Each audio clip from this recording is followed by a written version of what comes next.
Business entity concept. According to the business entity concept, proprietor and its business are treated as separated from each other. That's why the capital which is invested by the owner is known as liability of the firm.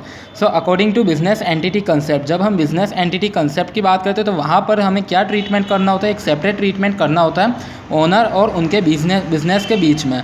और जितने भी financial transaction business में arise होते हैं तो वो सभी financial transaction books of account में रिकॉर्ड होते हैं only business point of view से। बिजनेस पॉइंट ऑफ व्यू से सभी ट्रांजैक्शंस की रिकॉर्डिंग की जाती है और पूरे फिनेंशियल ईयर का accounting process business point of view से ही परफॉर्म किया जाता है, ना कि ओनर पॉइंट ऑफ व्यू से। तो ओनर के पॉइंट ऑफ व्यू से कोई भी बिजनेस ट्रांजैक्शन हमारे बुक्स ऑफ अकाउंट में रिकॉर्ड नहीं होता है और फिनेंशियल स्टेटमेंट्स की preparation business point of view से होती है, ना कि ओनर पॉइंट ऑफ व्यू से।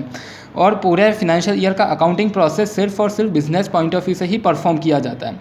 सो that's why the capital which is invested by the owner is known as liability of the firm. कि अगर कैपिटल इन्वेस्ट करना है, क्योंकि बिज़नेस स्टार्ट करना है तो सबसे पहले फंड्स का अरेंजमेंट करना होगा और उसी फंड्स को हमें बिज़नेस एक्टिविटीज़ में इन्वेस्ट करना होगा। सो बिज़नेस स्टार्ट करने के लिए या सपोज बिज़नेस का एक्सपेंशन करना है तो उसके लिए capital is one of the most important aspect. तो जितनी कैपिटल ओनर बिज़नेस में इन्वेस्ट करता है तो वो इन्वेस्टमेंट बिज़नेस की लाइबिलिटीज़ को इंक्रीज़ कर देता है। तो इसलिए कैपिटल और लाइबिलिटीज़ दोनों के रूल सेम अप्लाई होता है। लाइबिलिटीज़ का रूल कहता है credit what comes and debit what goes out. Similarly capital का रूल कहता है credit what comes and debit what goes out. कि लाइबिलिटीज़ जब भी बढ़ेगी तो क्रेडिट और कम होगी तो डेबिट।